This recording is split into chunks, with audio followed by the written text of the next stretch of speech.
When I think about my grandmother, who was a straw vendor, right? When we look at the straw vendors and how they really kind of built the middle class of this community, that was a skill set that was so important to who we are as a people. And so imbued in so much of our communities. But yet, none of her children know how to plait straw. Interesting.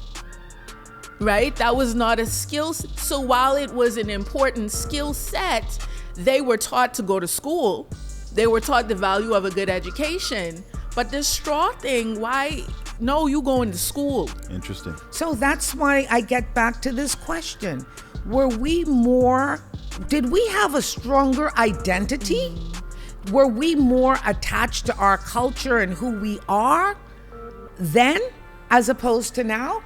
I don't think we valued it, right? Because it was like, this straw work is just this thing I'm doing to get you to school. It's not this thing that I'm doing that is a part of your heritage, a part of your legacy, a part of your identity. So you need to know this in order to be connected to who you are as a people.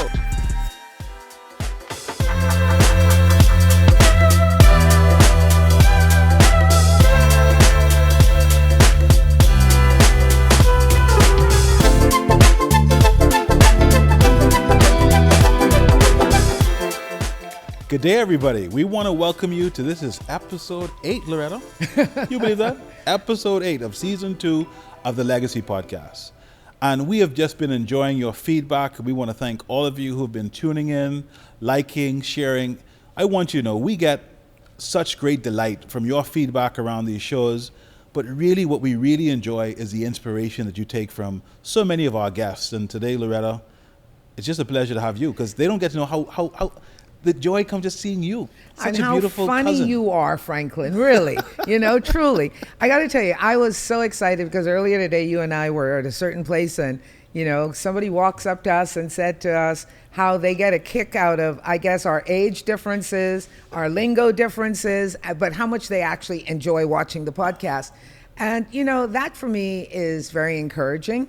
And I really, really appreciate that we're able to come here and produce these amazing podcasts that people are truly appreciating.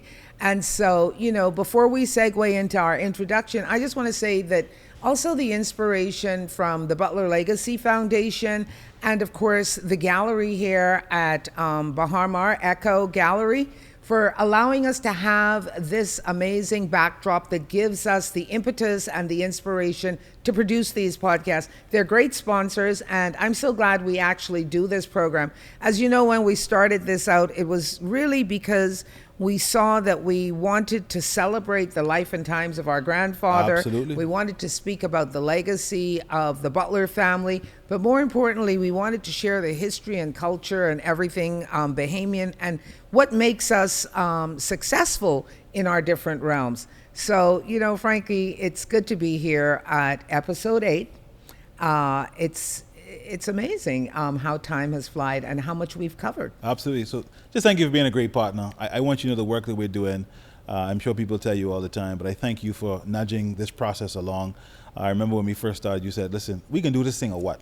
And, we really got started. So this gives me great pleasure to see this podcast just having the impact it's having on so many of our guests and our audience. So thank you so much. And the great thing is we get to meet such amazing, diverse, interesting, intelligent Bahamians that are doing great things in our country and for our people. And today, yes, I'm going to give you the honor of introducing our guest. And when I see young Bahamians that actually not only choose to remain home and to give back, but persons such as our guest today who are so imbued with the history, the culture, and, so much of the Bahamas that a lot of our people do not know or are not aware of. I appreciate that. Encourages me. Absolutely. So without any further ado, to our watching, listening audience, I want to thank Dr. Niambi Hall Campbell-Dean, who is a psychologist and a researcher and professor at the University of the Bahamas and chair of the Bahamas Reparations Committee. So thank you for being a part of today's conversation, and I look forward to having lots of interesting conversations with you. And I'm looking forward to learning so much from her. I have a lot of questions with regards, especially as it relates to reparations. Yep. And so I'm really looking forward to this conversation today. Yes, thank you so much for having me. So, Doc, just to be clear, do you mind if I call you Dr. Niambi or Dr. Hall Campbell-Dean? Which, for the purpose of our conversation, which one is easier? Dr. Niambi is fine. Dr. Niambi, that's perfect. That's what I wanted to get set up. So, Dr. Niambi, thank you for being here. Tell us a little bit about yourself and kind of the work that you do. I talked about obviously you at UB, but let's talk about kind of what's your life purpose. Why take on such a long-term, big vision thing around reparations?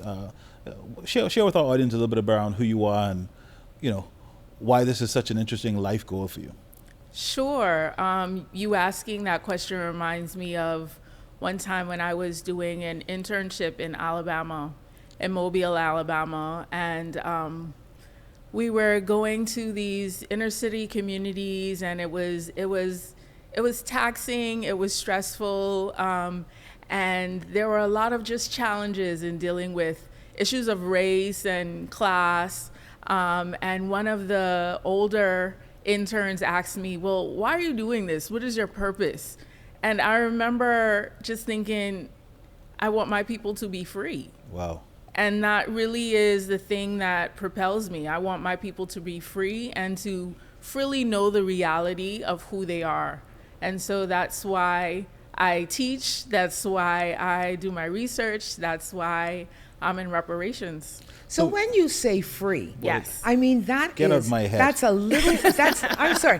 That's a little word with a huge impact because people will say today, "Oh my goodness, we are free. We are free."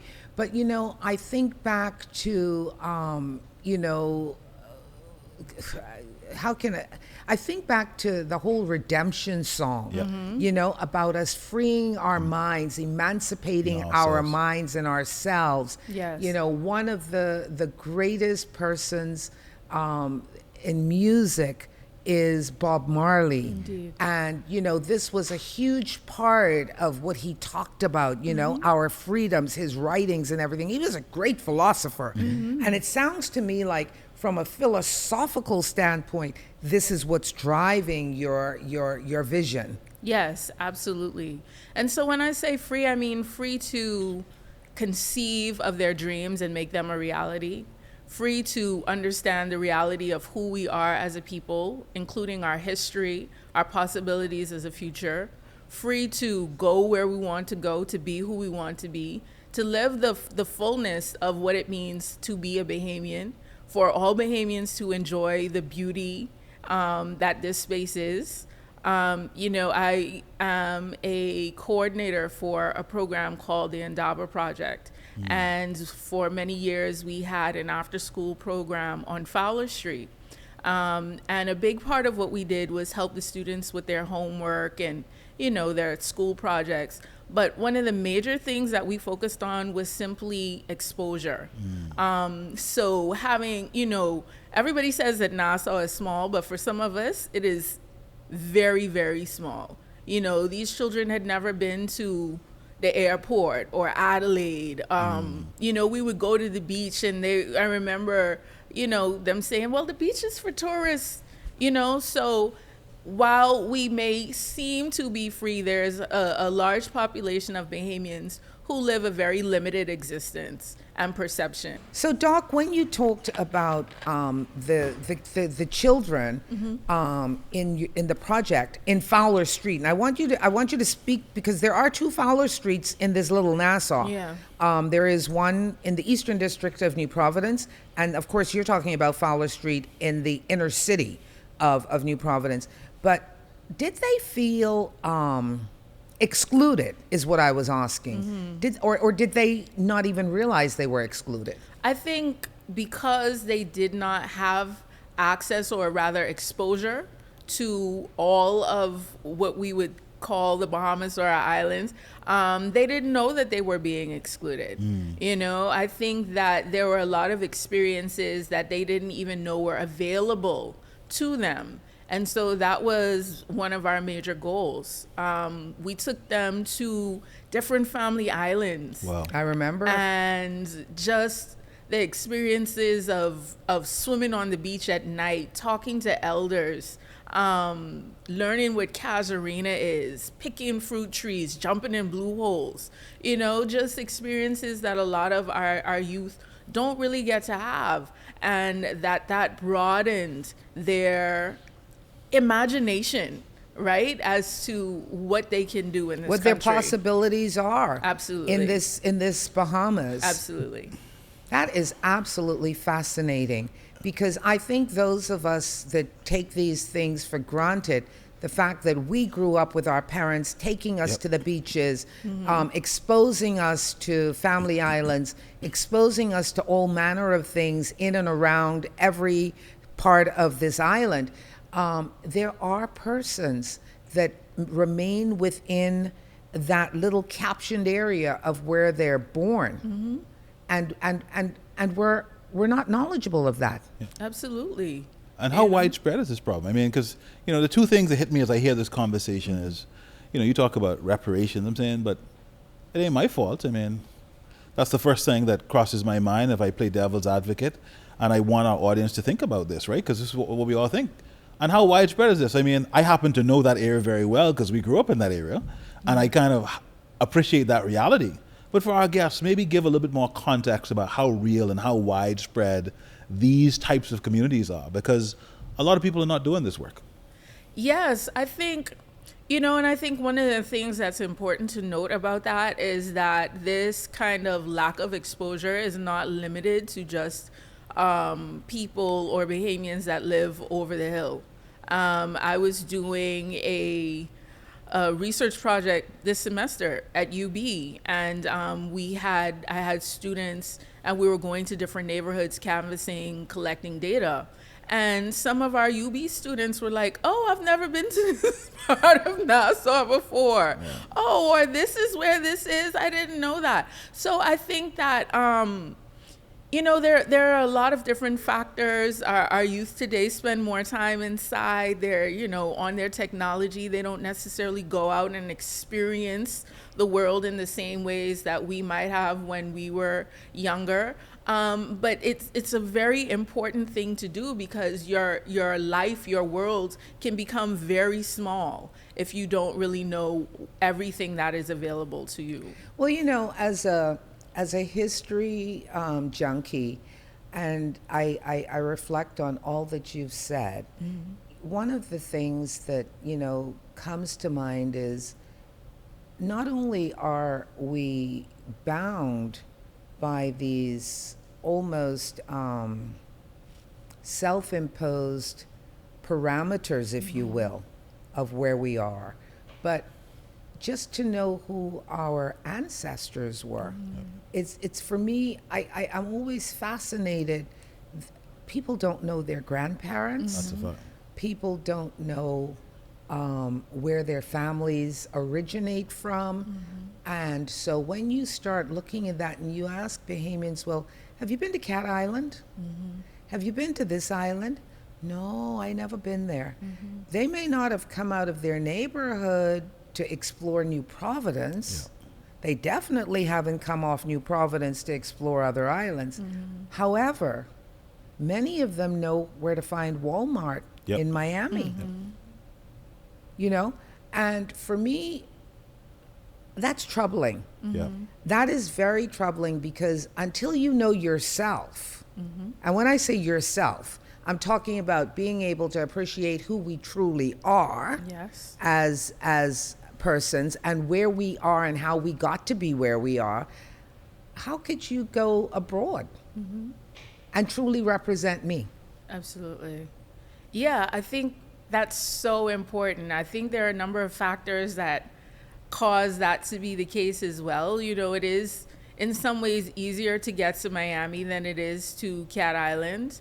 I think that we have communities that have valued, going to Miami over Cat Island, because what is in Cat Island, right? When you get there and you're like, okay, I see bush over here, I see bush over there, and beach. I could see bush and beach in Nassau. Why would I go? But it's because we don't know the value of what that bush is. Yeah.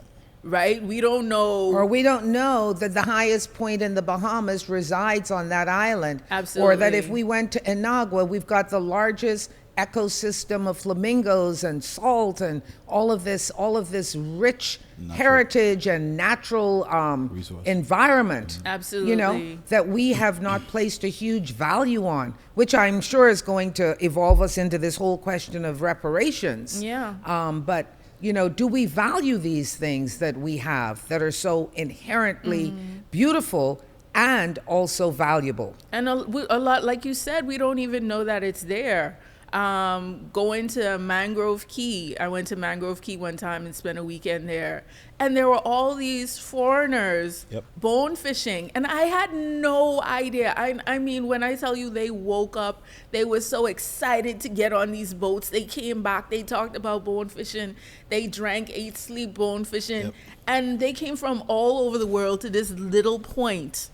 And let me tell you something, not just in Andros. There are places in Acklands where people fly on their private jets from New York, where we don't have fancy 5-star hotels like where we are today. Where, I mean, when you talk about rustic, Yeah, rustic. When you talk about rustic, they are coming to the Bahamas for that rustic experience. They love But yet we, as the inheritors of this rustic, beautiful, amazing experience, we haven't experienced it. Yeah. Loretta, before you all get too deep into this, Dr. Niambi, I have to ask the question. Yeah. Why are you interrupting me? I'm sorry, Loretta. This is how the show goes. I invited you here, I think. Oh, okay. Thank you. But I still wanted to talk about our natural resources. No, we can get back to that. We'll get back to that. Where did this passion for this come from? I think it's really important to get to know a little bit more about yourself. Because I think once we get into this reparation, I could see this is going and this ain't coming back. Yeah. So let's talk about where your passion for this whole idea of, Afrocentric studies and reparations come from. Let's talk a little bit about that. Sure. So I was born and bred right here in Nassau, Bahamas. And I think that my passion really began with my parents. My mom and my aunt have always been very involved in civic life in the Bahamas. And my father is just someone who always appreciates like the little things. Every time we would drive past Go Slow, he'd be like, "Oh, isn't that beautiful?" And I'd be like, "Daddy, you see that every day." But he always appreciated the beauty of it. And I think when I went off to school, being away, you don't know what you have until it's gone. That appreciation for our beauty, that passion for being involved in civic life, in community, just grew.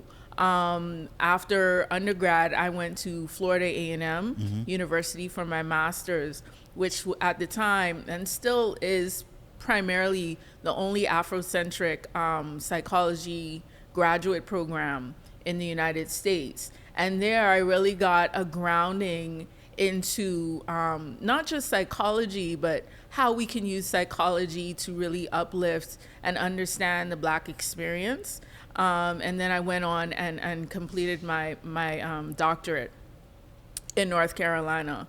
But all of those experiences combined with the lived experience I had of being in civic organizations, being in JA, being in after school programs, having parents who were like, well, Saturday is for doing things, Saturday is not for just morning cartoons. Yeah. All of that kind of bred this idea, this love for me for community. Excellent. Now, Loretta. She totally got me there, and I must congratulate you. That's a great question. But the states that you studied in, it's interesting that you come back here and delve even more deeply into our history, because you look at Florida, which has very strong ties to the Bahamas in terms of migration back in the previous century as well, with the amount of Bahamians that went there. And, North Carolina, and you spoke about Mobile, Alabama, and places like that.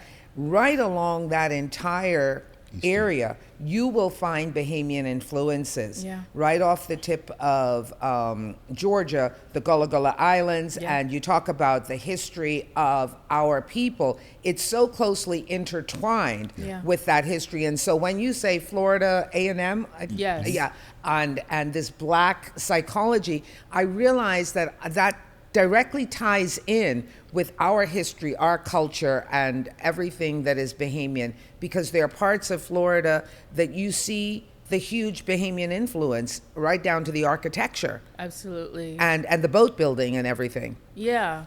And I think one of the things that was important to me in going off to school is that I always influenced all of my studies with Bahamian, with being a Bahamian. All of my research was conducted using Bahamian samples, Bahamian populations. I remember one of our first trips in undergrad, we went to South Carolina, to Charleston. And I remember driving into the city and smelling the salts in the air from the thinking ocean, about the Bahamas, and just was like, I'm home. Yeah. That was the closest that I could get. And then when I saw the straw work, and then when I saw the rice, and then when I saw them saying una, and heard the Gullah language, I was like, wait a minute. And you realize how closely connected we are Absolutely. to their culture, and they are to us. Yes, it was beautiful. It was beautiful. And you see, I think with that, there are persons, when we go back to your original commentary about the kids in the Fowler Street program, who did not know much beyond that. But when they now go off to college, are they able to make that same connection that you are espousing? I think that is so important, because while we see ourselves being influenced by our neighbors to the north, I think very often we don't realize how much we've influenced them. Absolutely. And I think that going off and having that as a goal, or having this idea, a lot of my students at UB go off to school, or they continue their education. And my advice to them is always to take yourself with you. Yeah. Take yourself with you when you go into these You programs. mean don't come back being American? No.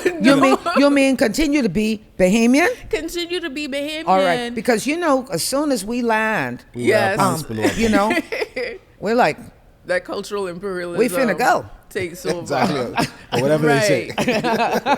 Take yourself. Continue to be Bahamian, but also recognize that what you bring to that program is something that nobody else has. Absolutely. So that is an asset to you. Use it. And use it not only to your advantage, but use it to the advantage of building the country. You don't have to be in the Bahamas to help develop and contribute to the Bahamas. Absolutely. That is so amazing, because, right down to our language, we sometimes laugh about it.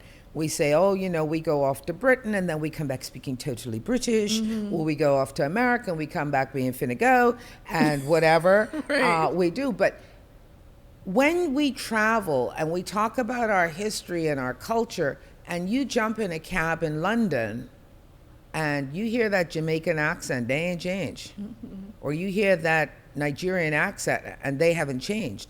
You realize that they take themselves with them.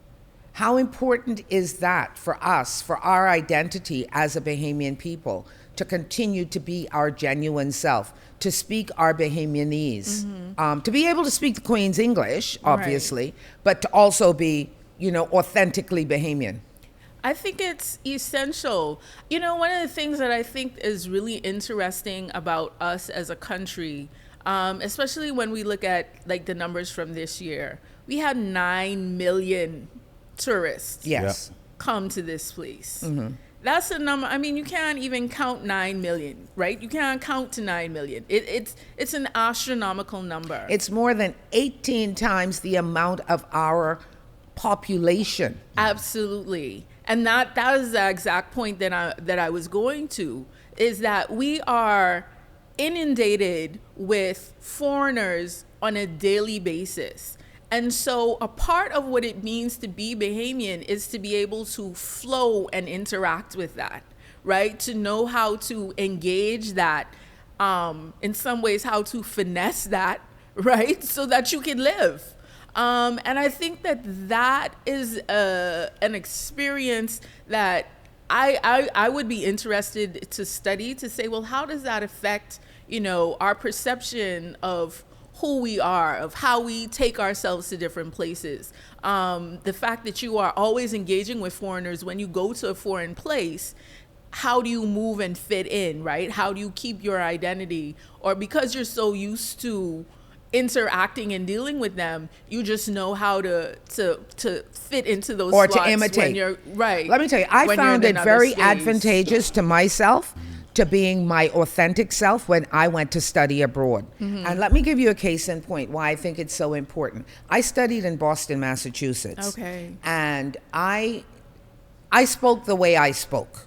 And that defined me as not being a Black American immediately.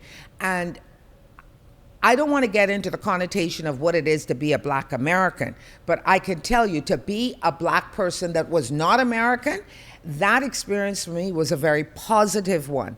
Now, whatever America has going on with its demographics and their differences with their Black and their white, that was fine.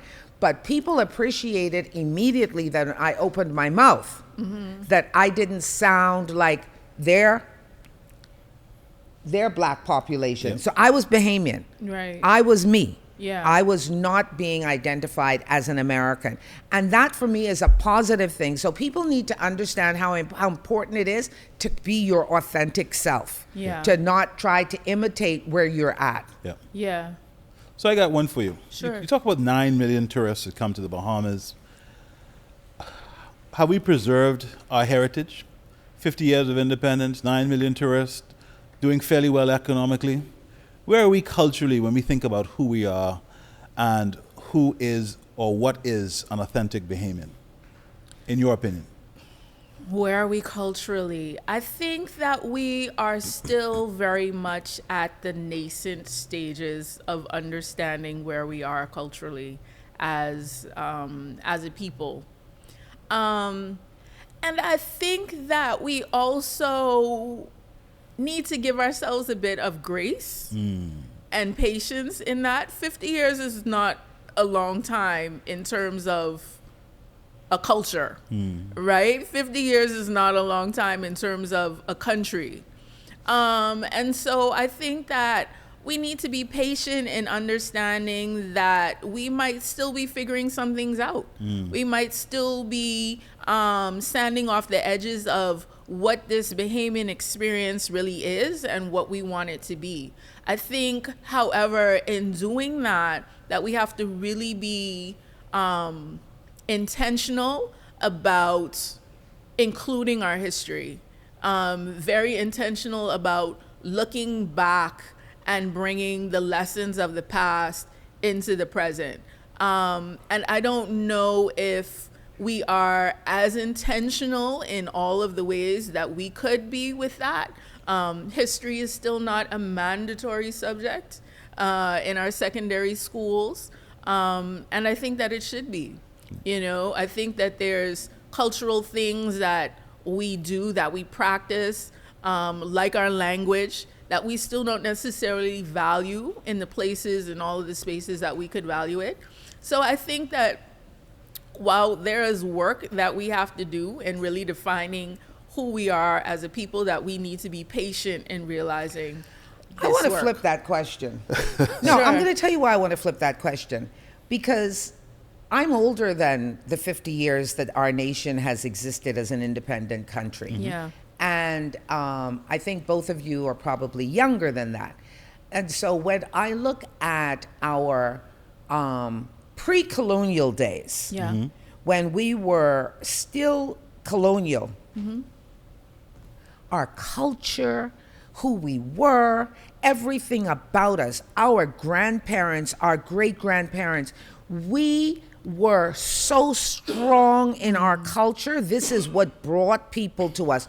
Our visitors were like everywhere, over the hill, enjoying our Bahamian music. I mean, it seems to me that if we use the 50 years or the 51 years as the benchmark for where we are culturally, it would seem that we have been diluted more so in our post-colonial era than we were during our colonial era.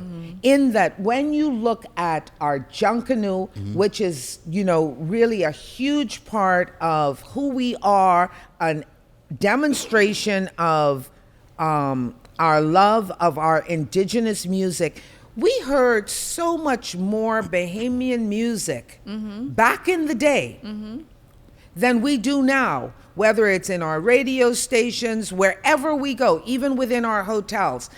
You know, has independence truly created that depth of love for who we are culturally as a people?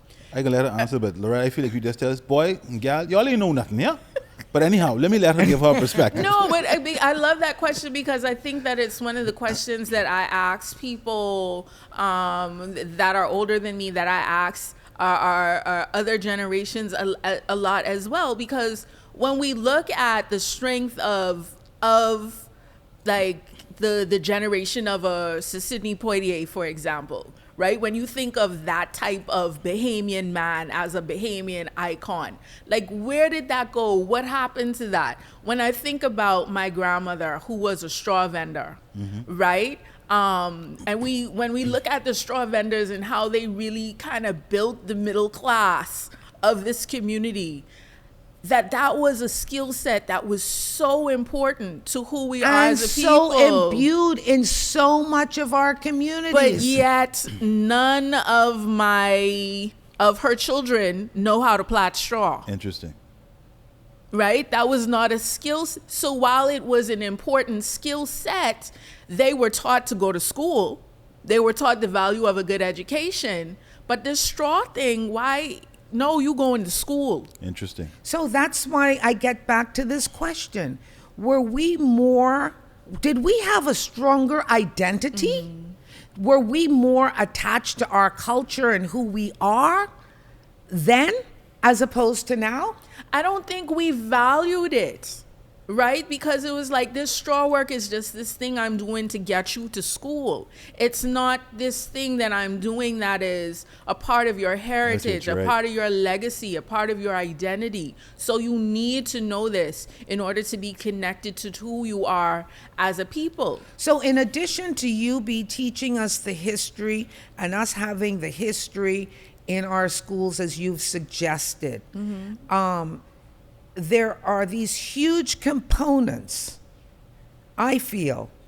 You know, like, do our kids know that the best basket weaving is done in Red Bay's Andros? Right. Yeah. You know? And Do what they are know where Red Bay is? and Andros is 10 minutes away by plane from here. Yeah. Have we introduced this mindset?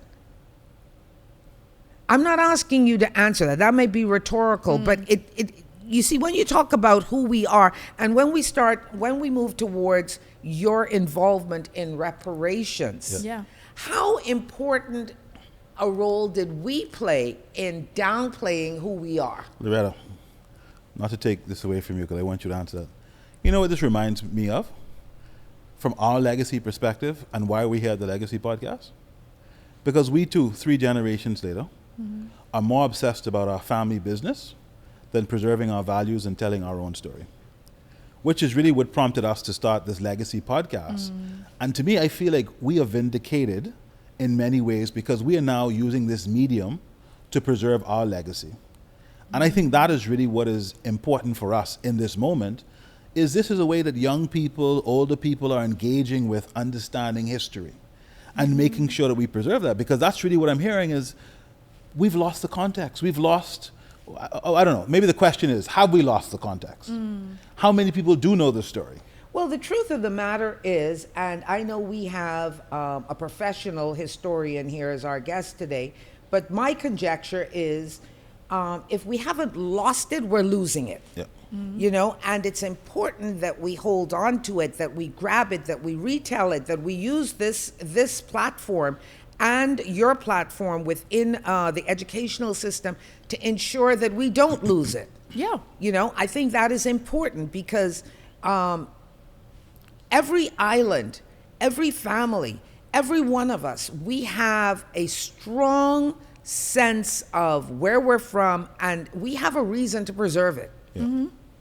And I think, you know, when you brought up the Reparations Committee and you're talking about legacy, I think that one of the things that I am trying to do, or that we are trying to do with the Reparations Committee, is show the link between our history and our current day circumstances, right? So one of the legacies of colonization is to make you think that what you're doing is of no value, right? That land you want, no, not only rock and sand, you can't really do nothing with that. So give it to me. I understand. Or because it's not valuable, I'll just come in and I'll take it. There's some better use for it. Right. Yeah. So that is the legacy of colonization, for you to believe that what you have in and of yourself is of no value. And so therefore, why would I pass this on? Why would I cherish this? Why would I save this? When the ice from his freezer is much cooler than the ice in mine, right? And so that's part of understanding, like, hey, it's not just that we don't talk about the things that we value, or we didn't share our stories, or we didn't share our histories. It is part of our history to devalue that which is ourselves. That's powerful. Yeah. Yeah. That's very interesting. It's leave me reflecting. Yeah. So we put the economics above the substantive who we are. Because Absolutely. we measure everything in terms of how do I get dollars and cents, not the value of how it connects to who we are. And we don't even know what the value of it That's the is. point. Yeah. Like I said, why would you go to Cat Island to look at bush, but you don't know that that bush has the medicines that the pharmaceutical companies are going to take and make trillions of dollars from. Yeah. But when you look at it, you just see bush, because that nobody told you that you need to value that. Nobody told you that when Grammy was out picking the three different, or the odd number, because it have to be an odd number, right? Yeah. Of leaves or the bush medicine, that there's a science to that. Right? Nobody told you that there's a science. You just think that that's just Grammy, just, you know, whatever. Yeah. Very Interesting. powerful. So how do we tackle this problem, right? You got me almost stuck in thought. But how do we tackle this problem to elevate this awareness of the value that we have, whether in our natural environment or in this history, this legacy that we have as a country? Because that's really one of the things I think we've been trying to figure out ourselves as a family through this podcast. We talked about schools. We had Dr. Chris Curry and Dr. Nicolette Bethel talking about what can we do with education reform. Like, what do we do? I think that the Indaba Project is really a beautiful model for national development, because I think sometimes... And explain the Indaba Project for everybody who doesn't know. And so the Indaba Project was the project that I talked about earlier. It was started as an after-school project, but really became a youth development and community development project, where we worked with children from the Fowler Street community, from the Over the Hill communities, and exposed them to the fullness of what the Bahamas is.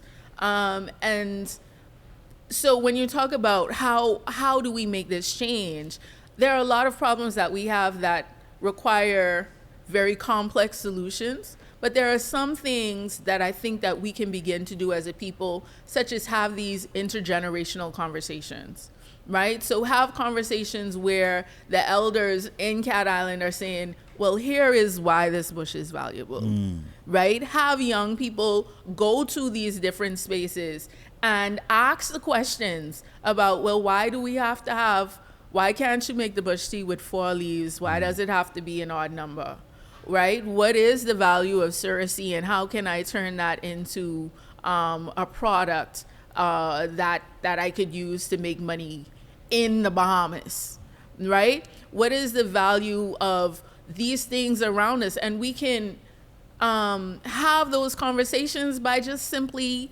knowing the people who know what the value of these things and of these spaces is. But as a young person, I wasn't, my family is from Cricket Island, Cat Island, Auckland, but I haven't been to all of these islands, that my family is from. And having those conversations of people from my family saying, hey, come, let me take you. Let me show you what this is and why this is valuable to you. And then we could share those stories with future generations. Well, I think, Franklin, just listening to Doc as a young person who can identify where her family has come from, but yet admitting that she herself has not had an opportunity, and she's got a wealth of opportunity and a wealth of knowledge, but the fact that she herself has not been physically to some of these islands, I guess we begin to realize more fully that there are many, many other persons among us that have not had that opportunity. We, in our family, were very fortunate to have a very diverse and rich heritage of islands that make us who we are. And we've also been encouraged to not just visit foreign, but to also know who we are from the Bahamas by visiting these islands, being in these islands, spending summers in these islands with our family members, with our ancestors, even though we might have been told that it's not advantageous in terms of maybe shopping and all of these other things, which brings us to the point of, have we as a people in our post-colonial life valued foreign over Bahamian? Why we have a deficit of understanding of who we are? I think that we value foreign over Bahamian, but I think that that's a value that we see in a myriad of places, right? Because I think that sometimes we do a disservice when we limit that conversation to Bahamians who have one set of money to go away, right, for the year. Where you gonna go? You gonna go to an island where you could be on the beach, or you gonna go where you could go to Walmart and do something different that you don't feel like you get to do in Nassau on an everyday basis? But I think that value of foreign over Bahamian is something that we see in governments, in the hiring of consultants, in the choosing of people to lead in top positions. I think that it's something that runs up and down throughout the Bahamas. And so I think that it's a mindset that we have to work on. For a large part of our history, we didn't have access to secondary education as Bahamians. So the people that had the information or the knowledge did come from the outside to the inside. And so I think that we're in a space now where we could say, well, we have Bahamians that could do that. We have Bahamians that could do this. So are you suggesting then that the government of 1967, of the Pindlings and the Hannas and all of those, who really demanded that we become a Bahamianization, which they proffered, which they preached, and which they actually enacted and ensured that there was opportunities. Have we lost that, is what you're saying as well? because it was a huge part of the post UBP era. Yeah. This whole Bahamianization policy. Yep.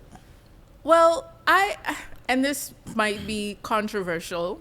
We're not afraid of controversy. Okay, great. Do you know who Loretta is? But I would say, if we just look at education, for example, and Bahamianization, what did that really mean? Beyond the removal of certain people from education or the renaming of schools to be Bahamian schools, we didn't have a Bahamian curriculum until well into maybe the 80s, I will 90s. help you. We still don't have a full Bahamian We still curriculum. don't have a full Bahamian curriculum. And that is a huge part of it. You know, with the Bahamianization, it was about opening doors and opportunities. Sir Milo Buttler barged into the Royal Bank of Canada, for those of you who may not know, and demanded that people that look like us occupy those positions. Right. That was a part of the Bahamianization. You know, that would have even predated the 1967 general elections when a black government was ushered in. But it's not just about being black, because of course we know Bahamians do not only come in one hue. Right. We're a melting pot of colors. But just getting back to what Bahamianization is, the importance of it, I'm asking, and I guess we need to explore this more fully. Have we diluted the pot? You know? And so I don't know if we diluted the pot, or if what was in the pot was never really clear, was never really specific. Because we did Bahamianization, but what was that exactly that we were doing? We were renaming schools, but keeping the same curriculum. And to be fair, the leaders of Bahamianization were not educated in what it means to be a Bahamian. Right? They were educated in England and brought that understanding of what it means to know, right? What it means to be educated from a foreign entity, from something that was outside of themselves. And so, not that they didn't do the best that they could or what they think was the right thing, but in doing that, we were still left, in my opinion, with an empty spot, an empty space of what being a Bahamian really is. So persons like yourself and Dr. Curry and all the other, Dr. Nicolette Bethel and all of you there at UB, you're now comprehensively addressing the whole educational curriculum to make sure that while we understand our colonial heritage, we have a fuller educational system that fully prescribes and describes and instructs us now on these Bahamian historical aspects. Absolutely. On the historical aspects, on the cultural aspects, on the social aspects, on the aspects, I have a project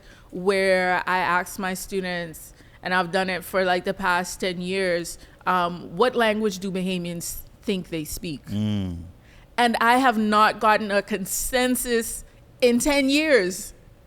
There has been no consensus in the class to say everybody thinks Bahamians speak this. There's been English, broken English, bad English, Creole, dialect, and so it's like, well, if we don't have a clear understanding of what it is that how we communicate with each other, how can we say we have a clear understanding of who we are as a people? Great point. Interesting. Great point. So, Doc. I speak Bahamian.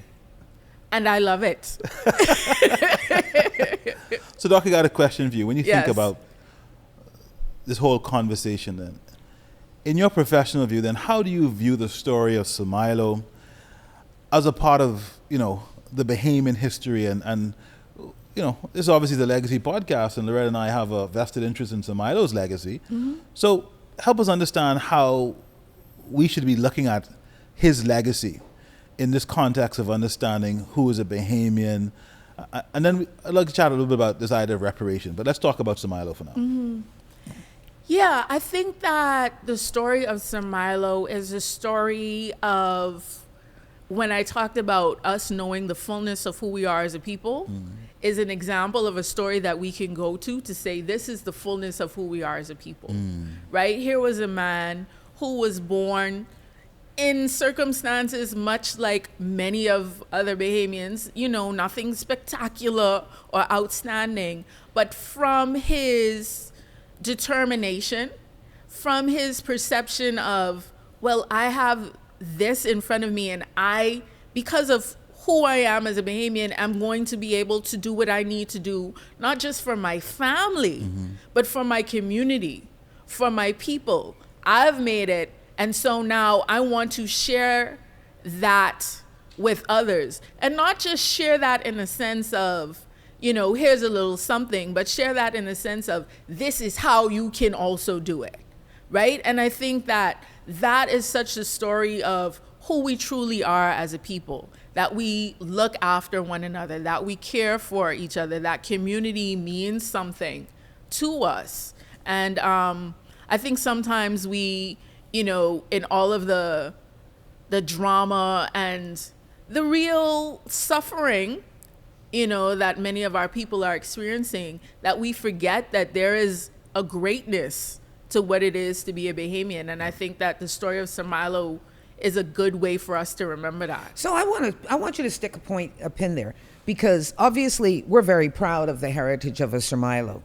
We have in our world today the best communication. Yep. I mean, we can get a message out in a nanosecond. Absolutely. You know, that's how fast things can be communicated. Yeah. And yet we still lack knowledge. Now, I juxtapose that against a Sir Milo, and in the era that he would have made impact, if you will.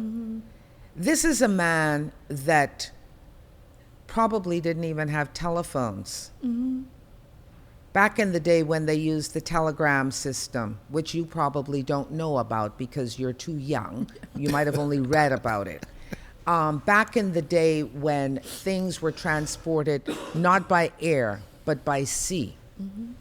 But yet, when you went to every island within this archipelago, people knew Milo Buttler. Yeah. With the lack of communication and connectivity that we have today. Yeah. How is it then that we find ourselves as a people lacking, and you know, this is for discussion, this is not Yeah. for you to fully answer, because I think in our exploration of who we are, and you talk about the story of Sir Milo being that commonality that all of us can probably identify with, how is it then that we're not using all of our technology that we have today to imbue this strong history? Like I said, I can go to any island in this Bahamas, and people tell me from back in the 1920s, back in the 1930s, boy, you know, your grandfather used to do this, your grandfather used to do that. They knew Sir Milo. They didn't have him on the front of their exercise book back then, you know, but they knew this man. Yep. Yeah. People sent their children to Nassau to Sir Milo without ever having met him, but knew him. Amazing. Why is it we can't translate our technology today to make sure that our generation fully understands all of these lessons? Yeah. You know, before the show started, Franklin and I were talking, and he made a point about, you know, us using technology or technology using us. Yep. And I think that we're in a space where technology is using us. When I go into my classrooms today, you know, before the class starts, when I was in college, before the class started, you used to sit next to the person and you used to, you know, talk to them. Did you do the reading? You know, what's going on, or were you? Now, it is complete radio silence when you go into the classroom, because everybody is on their phone. They're not communicating to the students next to them. And oftentimes, unless they have a project or they have to, you know, form a WhatsApp group so they could know what assignments is, they don't talk to each other. Wow. So we're not communicating, and we're not forced to communicate. We think that we have that communication available to us, but we have not evolved as a species beyond the point where we have to reach out and touch someone to connect to them. So I think And we're that not one of doing the that. things we probably need to do, you see, advancement and all of these wonderful things that we consider to be advancement, they're all good in their place, but we have got to repurpose them to serve our mission. Yes, that's the I point. think that is the key. How do we repurpose all of this sophisticated communication to ensure that every student at UB, every student down in Inagua, every student in Abaco are being taught these cultural and historical lessons? Yeah. I think we have to find ways to integrate the old with the new, right? To use the technology, because it's not going anywhere. Yep. But just find ways to integrate it into still connecting with people in real ways. Well, we've got to come out of our silos, first of all. We've got to know what is there, and we've got to share more freely. And until I believe, this is truly, we have lots of information, but it's all stuck in this silo or that silo, and they're not talking to each other. Yeah.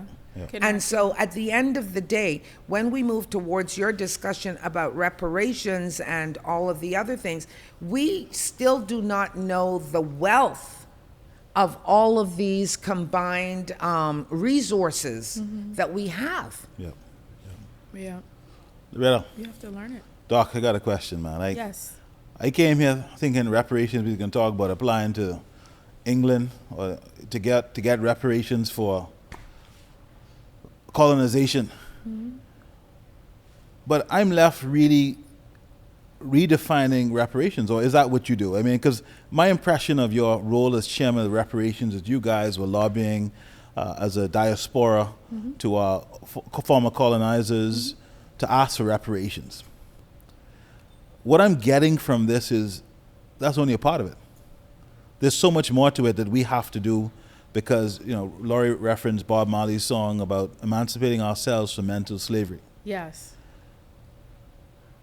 Am I getting the right point of what this You are committee is about? absolutely on point with that this reparations are on our Instagram page, reparations 242. There was a post and we were talking about that, and I said, yes, this reparations movement is multi-layered. It's multi-layered. So when people hear the word reparations, everybody kind of has their own perception of what that is. Yeah. Sometimes one of the most common perceptions is a check, right? Yep, I'm going to get some money in my hand, or y'all are begging people to put money in your hand. And that is not the case.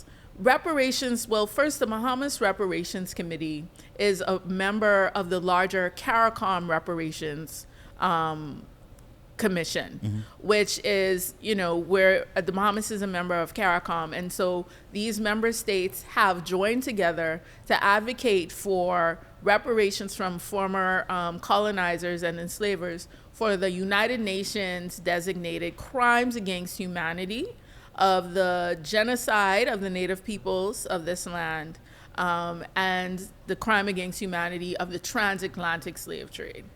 And I always make a distinction of the transatlantic slave trade, because a lot of times people will say, well, every culture at some point had slavery. But the transatlantic slave trade was very unique in that it was the only time in which the humanity of the person that was being enslaved was removed, right? Where because your mother was enslaved, you were automatically enslaved. Where you were no longer perceived as a human, but as chattel. And so that is something that was new, and that's why it was designated a crime against humanity. And so the Bahamas Reparations Committee works along with the CARICOM Reparations Committee with a 10-point reparations plan, which is a developmental model of reparations. So it's a model that points out things like knowledge about our African ancestry, repatriation to Africa, help with our public health crisis, help with our education systems, debt cancellation, right? That these are points of development that would help everyone in the country, right? Because it's a developmental model of reparations. So it would benefit the country, not just those who were descendants of the enslaved. So to be clear, Yes. I like to talk about money. Uh-huh. You trying to tell me all this reparation y'all talking about would worth trillions of dollars? That mean me? I'm not going to get $1 million put in my bank account?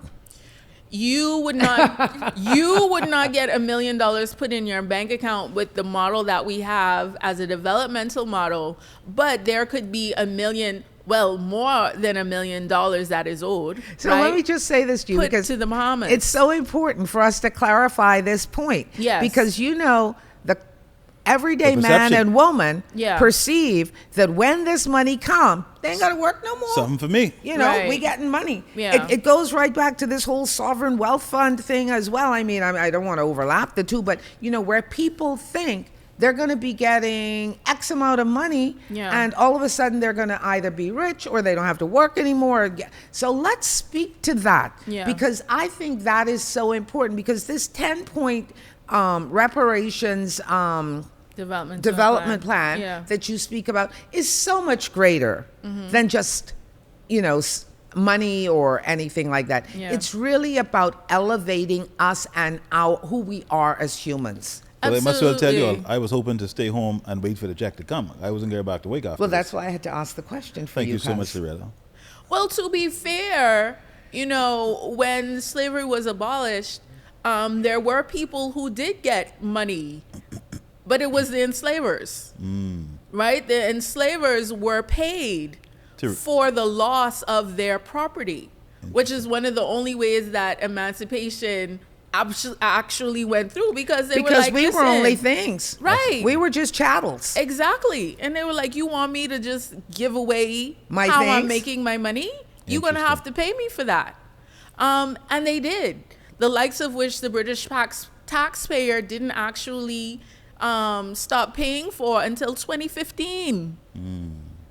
Interesting. Right? You could blink and think about 2015. Yep. So when we think about this, you know, slavery as being so long ago, the repercussions of it are things that are very modern today. And so the Jewish model of reparations is one that also involves their descendants receiving cash payments.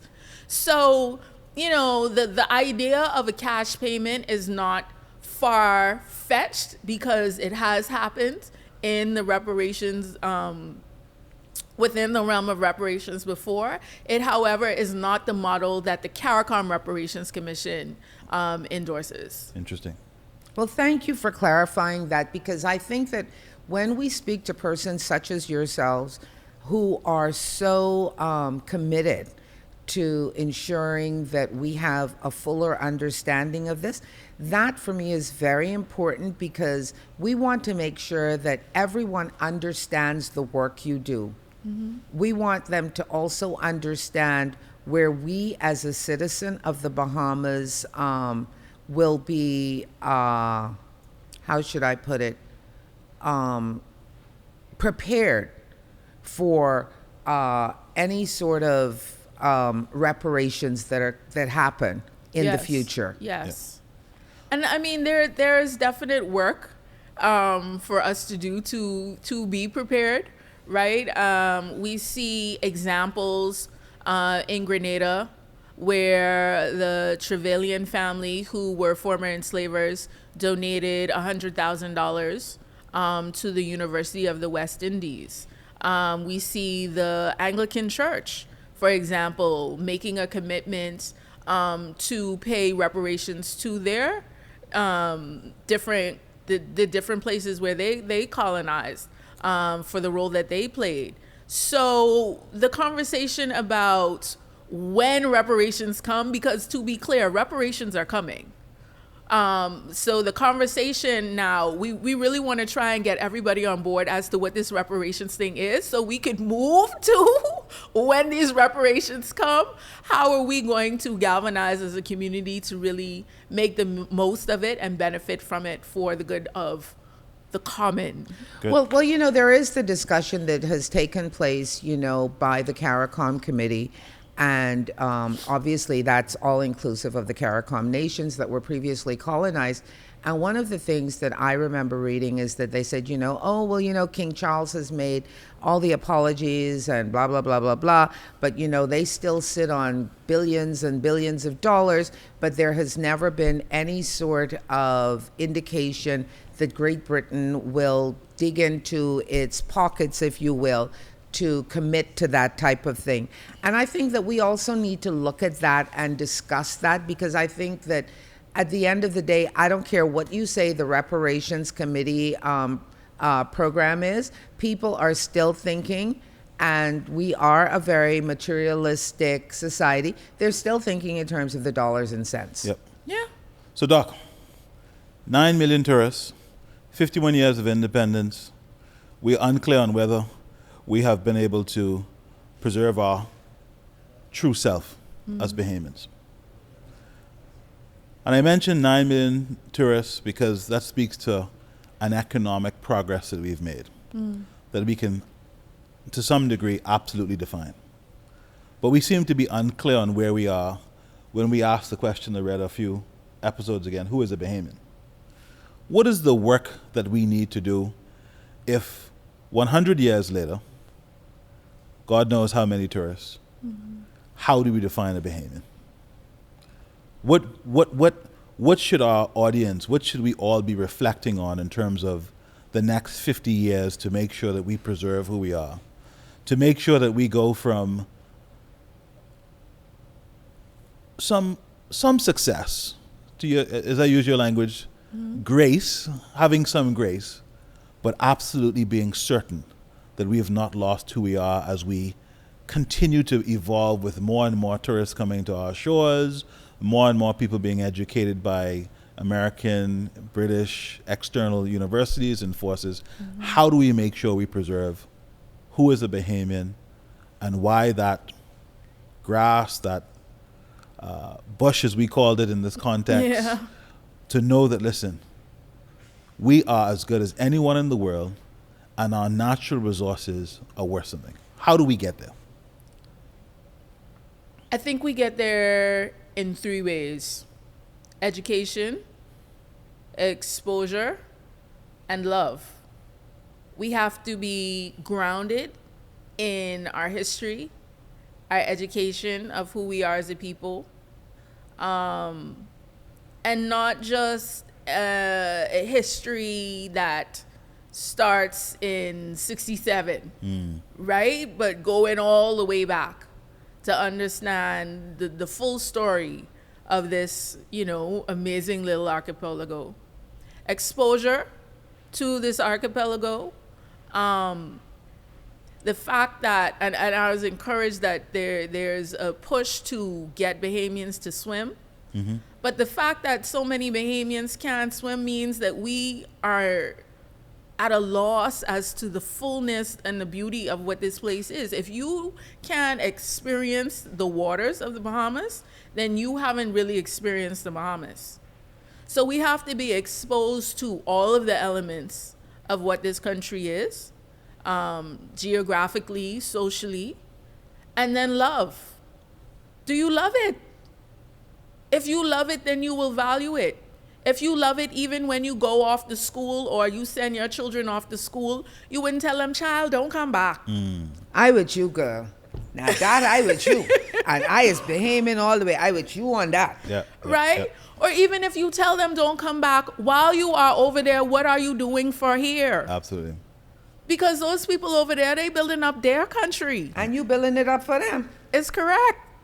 And the greatest feeling I get when I leave our country is when I see that plane approaching LPIA and you see them beautiful water and you could almost see the fish through the water. I say, boy, Ain't Now no place in the world like this. That's the most beautiful thing I've ever seen on earth. And it's mine. You know? And that is Yes. who we are.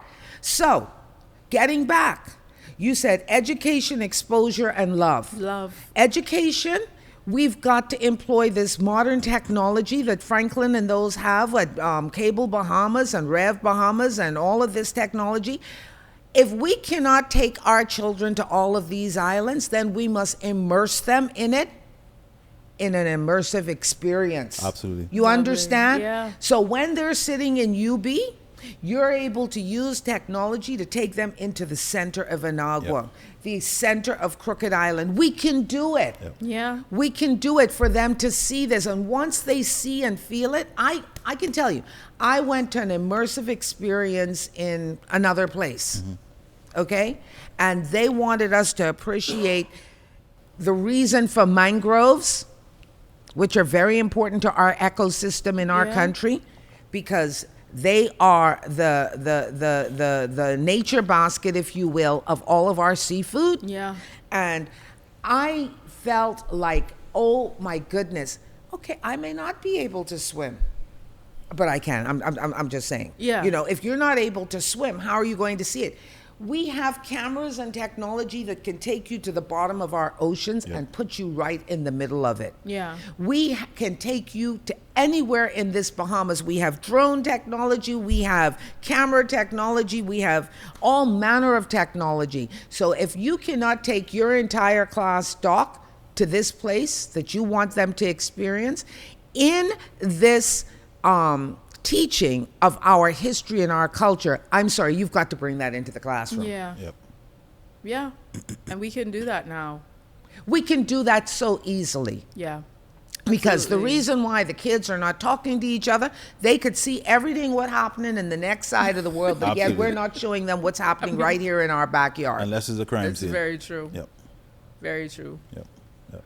So and these are things that can be done without A lot of money.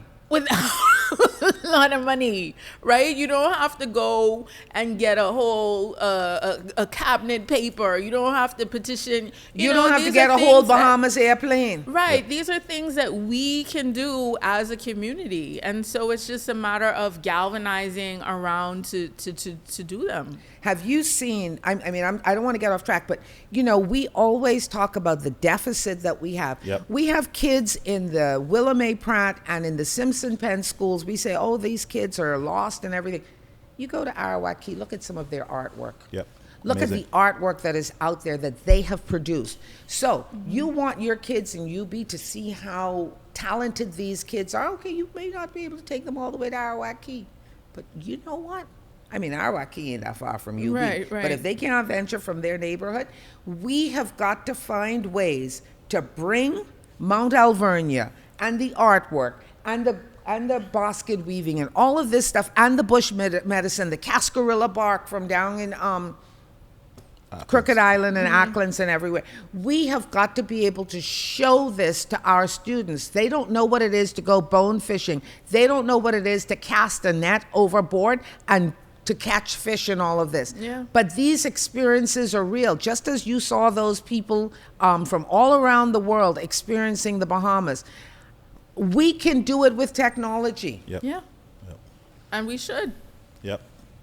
And I want you to do that as our preserver, our educator, and our entire UB and our educators around the Bahamas to make sure that Bahamians, no matter where they are, they appreciate the other islands of the Bahamas, the history of the Bahamas.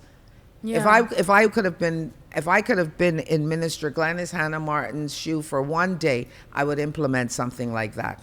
And I think a lot of those changes are occurring. I think that people are understanding what we can do and how we can use it, right? Instead of that technology using us. So Yep. our possibilities are endless. Great stuff. Absolutely Great stuff. endless. Loretta, Doc, this has been a great conversation. It has. I must tell you, my perspective on this whole idea of reparations is completely changed and transformed, and I feel that, maybe even another conversation outside of this podcast is worth having. as we think about our legacy, the purpose even of this actual podcast. I think there's so much congruence between what we're trying to do as a microcosm of the legacy of Samailo and what we need to do as a nation, that I think, we certainly need to do that. So I want to thank you, Doc, for coming on the podcast today. You've been a great guest. Thank you for I've having You learned a lot. smart now. I ain't gonna lie. You very smart. I must add that. You tell your parents you are very smart. Will. My daddy would appreciate and you're that. also smart for being here in the Bahamas. Absolutely. I'm proud of you. Absolutely. I see. Thank I talking to you. you in Bahamian. Indeed. You're a smart girl. Yes. So we just want to thank you again, and we want to thank our guests for tuning into this episode of the Legacy Podcast. It's so great to learn so much about ourselves and to be able to think about the preservation of legacy. Obviously, for Loretta and I, we are blessed to be descendants of Samailo and Lady Caroline. But our hope is not just to preserve our legacy, but to engage in these types of conversations where we encourage other families, other institutions and organizations like the Buttler Legacy Foundation to think about your purpose and your mission, and to make sure that we are preserving and inspiring other people to get to work, to make sure that as we think about our 100th year of independence, that we don't lose sight of who we are and from whence we've come. And so, Loretta, I'll leave it over to you to thank our sponsors. I just want to say it's so well said. You smart too. So well said. Only because I hang out with you now, you know? You're smart too.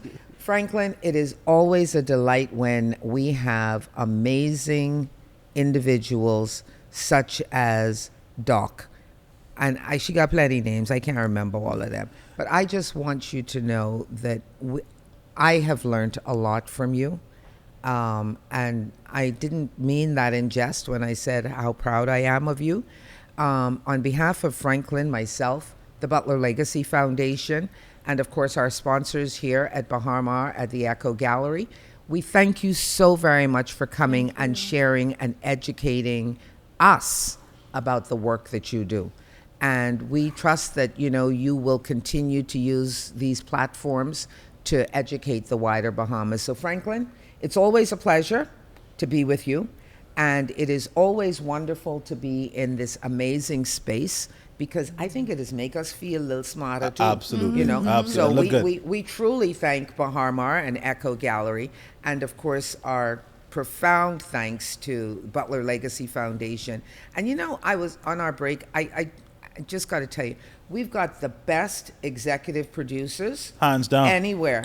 I always want to big up our young people, our young entrepreneurs. Scott's House Media. That's right. Amazing work they do. Thank you very much, everyone, for being here and tuning into the podcast. And don't forget to follow, like, share, and encourage somebody else by watching these videos that we continue to do to make sure that we preserve our legacy and you preserve yours. Thank you, and have a good day.